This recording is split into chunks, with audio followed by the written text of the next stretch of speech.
Attention, cette émission est laissée à la discrétion de l'auditeur. Les propos et les opinions peuvent choquer. Oreilles sensibles s'abstenir. Richard Martineau. Un animateur pas comme les autres. Richard Martineau. Cube Radio. Bon mercredi, merci d'écouter Cube Radio. Ça se peut-tu que la pandémie a rendu les gens complètement fous? Ça se peut-tu, ça, hein?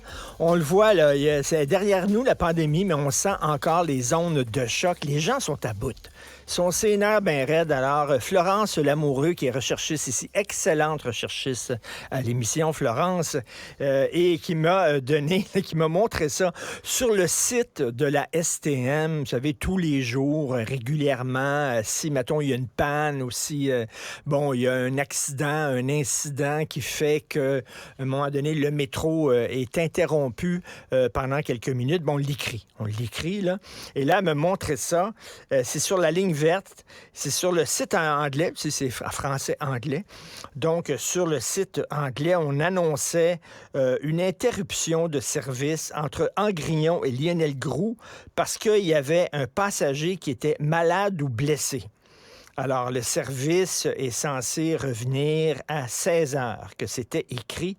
Ça, c'était hier. C'était le 7 mars hier à 3h40. Alors, on a mis ça à 3h40 en disant à 16h, c'est-à-dire dans 20 minutes, le service va revenir. Et là, les commentaires en bas, les gens s'énervent là, en tabarnouche. C'est pas parce qu'ils allaient travailler, il est 3h40. Là, il n'est pas 9h moins 20, mettons, puis tu vas être en retard à la job. Là. Alors, 3 commentaires. You stop the whole fucking metro for that. On s'en calisse, bro. Là, on parle d'un passager qui est blessé ou malade, ou peut-être quelqu'un qui a voulu se suicider puis se jeter ses rails. On ne sait pas ce qui s'est passé, là. Alors, ça, c'est le premier commentaire. Deuxième commentaire. Who the hell jumped again? It ain't the time. C'est qui encore qui a sauté devant le train? C'est pas le temps. Parce que le monsieur a quelque chose à faire. Ça, c'est Sam Cream, il s'appelle. Et l'autre, Didier Racine, écrit... Écoutez bien ça.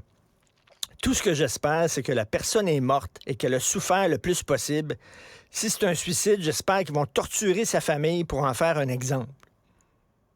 Pas des farces, là. Je l'invente pas, là.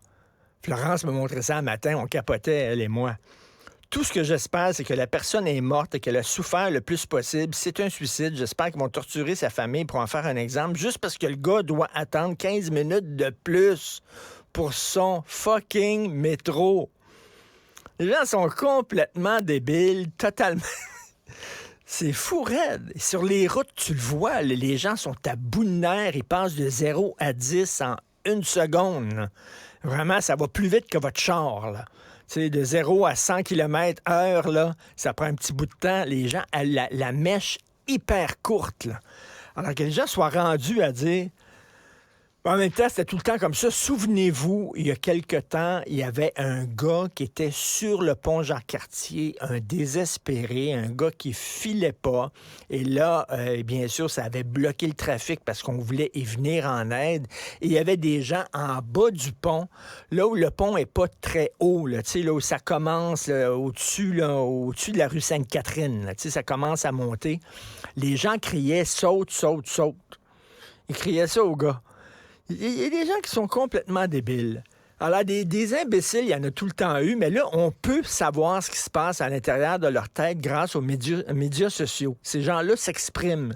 Avant, il n'y avait pas d'endroit pour s'exprimer. Fait que les cons, on ne savait pas qu'il y en avait autant. On se promenait dans la rue, on regardait les gens, puis on pensait que la plupart des gens étaient corrects. Non. À cette heure, on sait que les gens disent « Tout ce que j'espère, c'est qu'elle a souffert le plus possible ».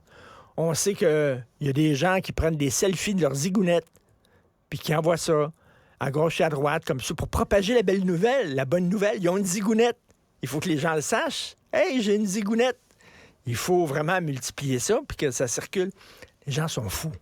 Complètement malades. Martineau, souvent imité,